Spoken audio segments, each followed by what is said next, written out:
Hey guys, what's up? It's Adam, and this is the official video webcast of GeekRest.com. It's the 7th day. I haven't thrown that out there in a while, but it's still the 7th day. This is what it's called. And I'm joined by Aaron Holland. Oh, hi, guys. Oh, hi. Ermiger. No. I threw it out there. No. So this is a comic book recap of, past week's events. We actually didn't do a video last week because I was a little bit slackerish, but it was Nerdapalooza. Yeah, Nerdapalooza was insanity. Which was huge Orlando event, getting bigger every year, and we were sponsors. Yeah. So we were responsible. In any way you want to slice it, we were sponsors, whether it's the comic shop or GeekRest. Right, I know. The publicity, was on our shoulders. It got a lot of free press around here. I was on the news, the Fox Morning Show, and it was the best music we got festival the cover of the Orlando Weekly. I mean, it was cool. awesome. That was really cool. There was people from all over the country there. Oh yeah. It was insanity. I had the VIP open bar pass. Yes, you did not. I did not. So, oh well. No, it's okay. But I was still fighting with people in the mezzanine. Oh yeah, that one creeper dude. You were gonna punch him in the face. That was awesome. That was pretty He's bad. like, just because I'm a pretty boy doesn't mean I can't throw down. Hold my camera. Hold my camera. No pictures, please. All right, moving on. Moving on to Pretty Boys. Let's talk about a little bit. It's not big news because nothing's official, but it was funny. It was fun to talk about for about 24 hours. It caused a big splash of people like, no. Ben Affleck was rumored to be in talks to direct the Justice League movie. Right. Now, this could go one of two ways. Of course, 2 hours they cleared it up saying, oh, well, he's not taking it. He might meet with the studio, but he's not going to do the movie. And it's like, why even say anything at all? I don't know. That's what the reports came out there, Yeah, so, Justice League. Do you fanboys like him? Yes, they're getting a feeler, Dude, I think he's a good director. I think he could do it. But Warner Brothers is clearly stepping up their game because, Joss Whedon was just signed on to do the Avengers sequel to write and direct. My favorite comment about Ben Affleck was I don't mind his professional career. I just don't share his taste in women. I was like, all right, fair enough, And someone's like, I don't want Matt Damon's ex to. Yeah, it was fun. It was fun while it lasted. That's funny. Whedon, however, is a nerd messiah. I mean, this guy can do no wrong, and Marvel has a tiger by the tail, and they're not going to let him go. That would be Whedon. And so, they signed him on officially to do Marvel projects up until 2015. So this means that he can have his input in any of the screenplays that are coming out in Phase 2. Right. Come on, make it uniform. If anyone should be tasked with doing that, Whedon can. Guardians of the Galaxy Serenity crossover movie, make it happen. Make it happen. Make it so. And of course, and Marvel, they're doing, and Disney, I should say, they own ABC and they're doing Marvel TV shows. Right. He's going to be developing. He's going to have a hand in developing those TV shows as well, which are based in, some are going to be based in the Marvel Cinematic Universe. Yeah. That's crazy. That's cool. Good That's stuff. big. But he signed on, guaranteed. Fans went nuts about that over the weekend. So, Ben Affleck, And the fact is, DC had Whedon. They had him on Wonder Woman, and they got rid of him. And it's like, come on. I know. You have to know when you have something, It's like... when you break up with that girl and you want her back a few years ago, come on. I'll woo you. Yes. But I'm pretty sure Kevin Feige, he just had Whedon on lockdown in this basement or something until he signed he has the good paper. foresight, And a lot of comic book stuff. Marvel was releasing a ton of Marvel Now teasers. Well, they're basically just showing you the cover art.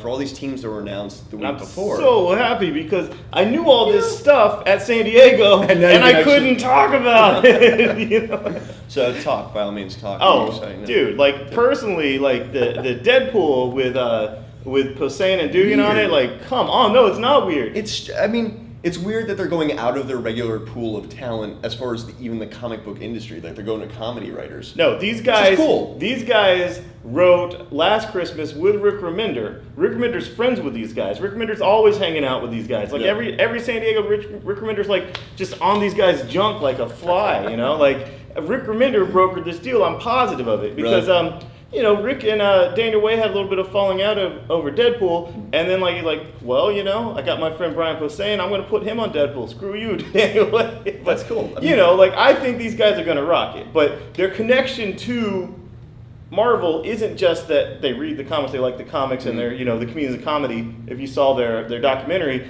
on Wednesday they had to go to the comic shop. Seriously, these guys have cred, but they are really actual friends of Rick Remender. Yeah. So, that's going to be awesome. It's going to be good. Deadpool. Tony Moore is doing the artwork on that. But how many issues?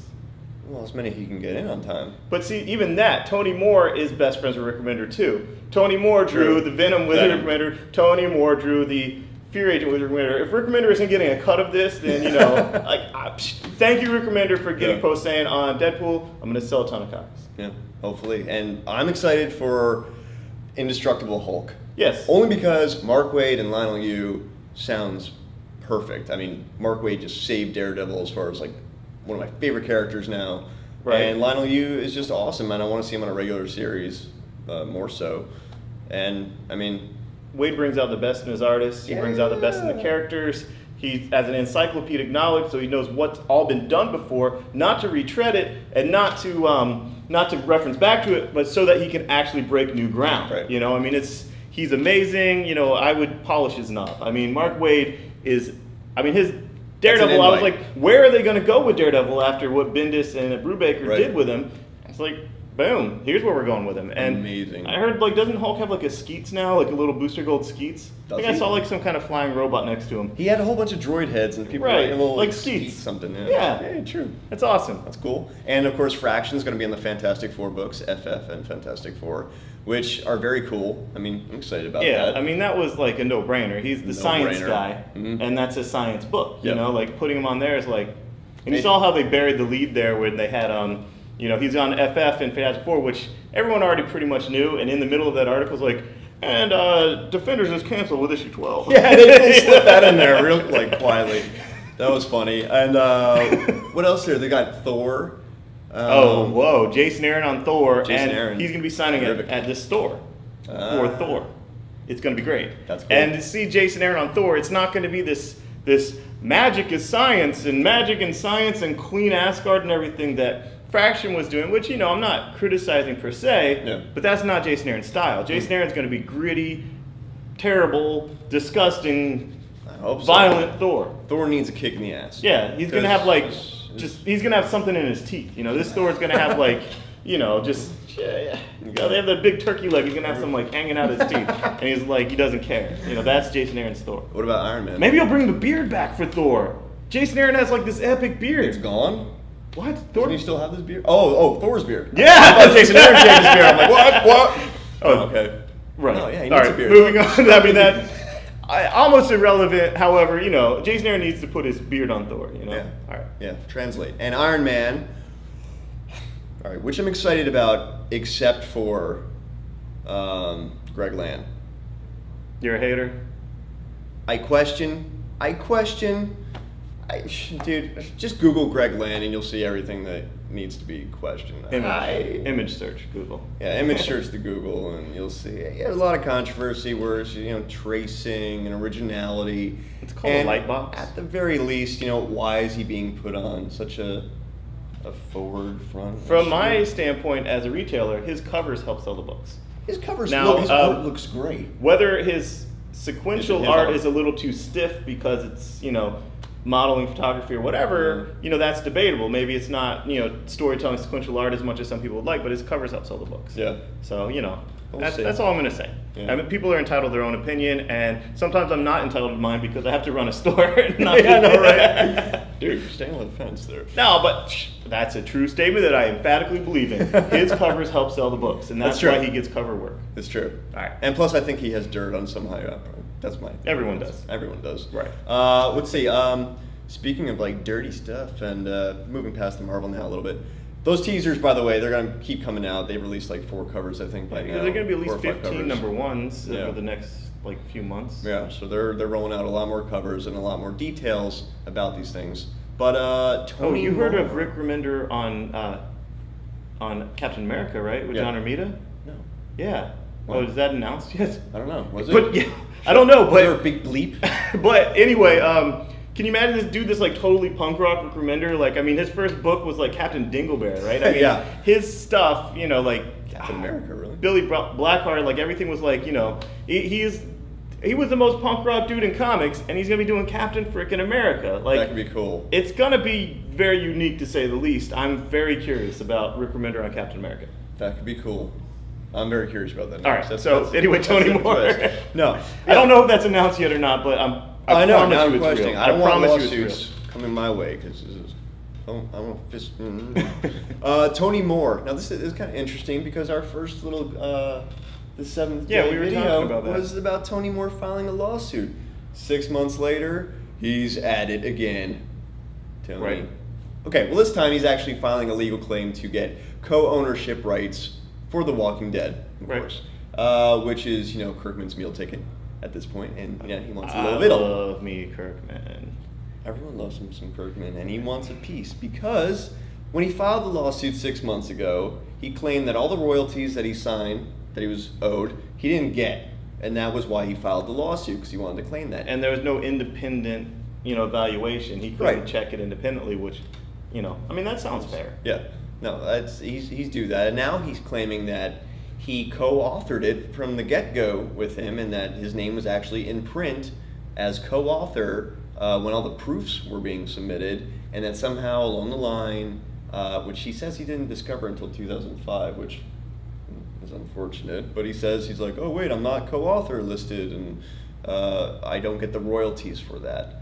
And You didn't discover that when he went off the book with issue 7? apparently he didn't. He discovered 'cause something that was about. still 2004 because I think it was I read the court October document. 2003 when the first issue came out. Right. So, He said in the court document it wasn't. He didn't realize that he was not listed. As but when he co-author left from the beginning. book and Adlard went on the book, Mhm. that's the time period. That's the integral time period where Yeah. But to me, I'm for creator rights and all that, Mm-hmm. But to me, it's not really like Kirkman versus Moore as much as it's like Moore versus Adlard, because Adlard has a cut in it now, and Adlard's been doing it from issue 7 to issue 101 now. Yeah. You know what I'm saying? That's a huge thing. And how many characters are still even in the book from the first 6 issues? Right. Like no spoilers, but I think it's like 3. Yeah. Yeah, So sure.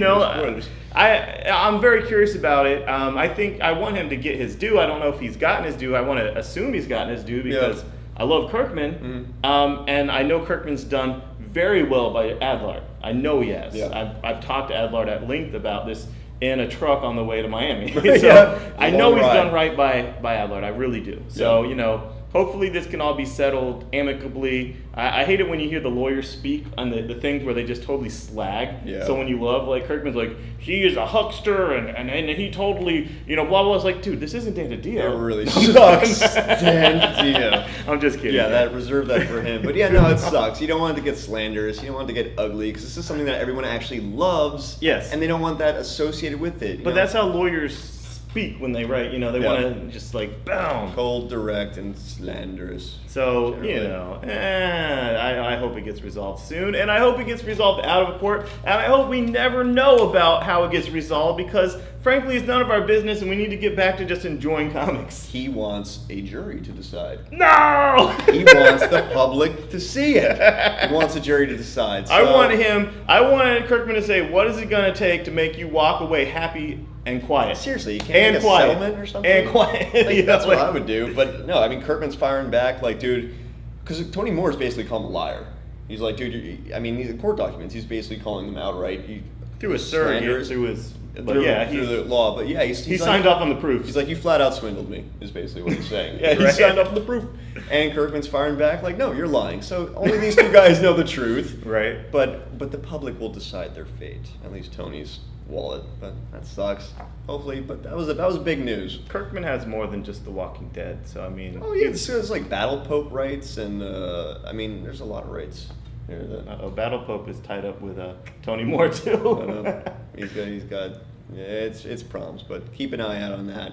And but Kirkman's done right by, like, when you take Kirkman and you see how many creators he's done right by, like all the guys on Invincible, all the guys on everything he's worked on, and you have this one guy, I kind of want to put, even though, I kind of want to put it on Kirkman as, and in the legal system, Kirkman doesn't have to prove that he's not a liar. The other guy has to prove he is a liar because you're innocent until proven guilty. Right. So, He just wants him to have credit as the artist for those first. I'm with Kirkman. Are you? You're gonna wear the But t-shirt? I love Tony Moore's art. However, I think Adlard's art fits the tone of the book better. Yeah. But the tone of the book is more of a drama where, Tony Moore is more of a dark, humorous, and are definitely horror, where Adlard is drama. It's just human drama and pathos and just, Yeah. So. And if he had created like Batman, a character like that, I'd give him credit. But he created a dude with a beard, so it's. Oh man, you're gonna get hate for that. I'm gonna get some. All right, so let's wrap this up. It's going a little too long. All right, wrap it up. Last thing, which is kind of cool and weird. Speaking of lawsuits, Todd McFarlane. Todd McFarlane, a piece of his artwork, cover artwork, sold at auction for in excess of $657,000. It was the cover for Amazing Spider-Man 328, Spidey throwing Hulk through the roof. It's such an iconic image where I guess it's really cool to see Spider-Man throwing the Hulk, but It had like the text break. I don't know. I don't understand why it sold for so much. A lot of people were just like, oh, McFarlane. But dude, McFarlane, when he was in 1990, heyday, he was awesome, dude. You have I to love think, McFarlane is a Still superstar, love McFarlane. inarguably a superstar artist. Right. And inarguably, he has very little output. So therefore, the few things he has done, the price goes up. Right. Supply and demand. Right. So a lot of demand and not a lot of supply. He started doing music videos for Korn and it just went. And baseball action figures. And baseball action figures, which you can find on sale, discounted at Toys R Us. He's a great businessman. He He's does a great artist, though. He does the Walking Dead action figures, Mm-hmm. So I mean he's He did a variant cover too for the Walking Dead 100. so He's out there. who got the money did he get the money? Where'd the money? Someone else had Some it? anonymous guy, but That's badass. But the piece of artwork was being sold from this guy's collection, Seamus. I forgot his first name. He's the father of the guy who founded Wizard Magazine. Oh yeah, which it is must kind be of in hard interesting. times. Yeah, and apparently Like Gareb Seamus. he has a huge collection he's selling off, and they're thinking it's going to be like one of the biggest. I've met him a few times. He's a really sweet dude, but then like other people don't like him. I don't know. I mean, I know that people add Mad-ons for Wizard, but whatever. Yeah. But that's pretty much it. Just fast little quick recap of the week's news, and that's pretty much it. So much. Dude, Matt Damon should direct Justice League. He should. Well, Ben Affleck said he would never direct another movie that he doesn't star in. So if he did direct, who would he be? Daredevil. No, it's in the Justice League. He'd do, Who would he be? put him behind a mask. I mean, if you made him Batman, dude, I'm gonna punch George Clooney because I mean that's just the worst. Unless he's playing some roughed up Bostonite. He could play the villain. He would be pretty good at playing the villain in something. I mean, you saw all the comments when they said he was directing. Good point. That's it. Thanks for tuning in. We'll see you next week. Follow us on Facebook and Twitter, as always, because we have loyal followers. Yeah, watch this stuff. I didn't build this. Yes. All right. Tune in next week. Bye-bye. Take care.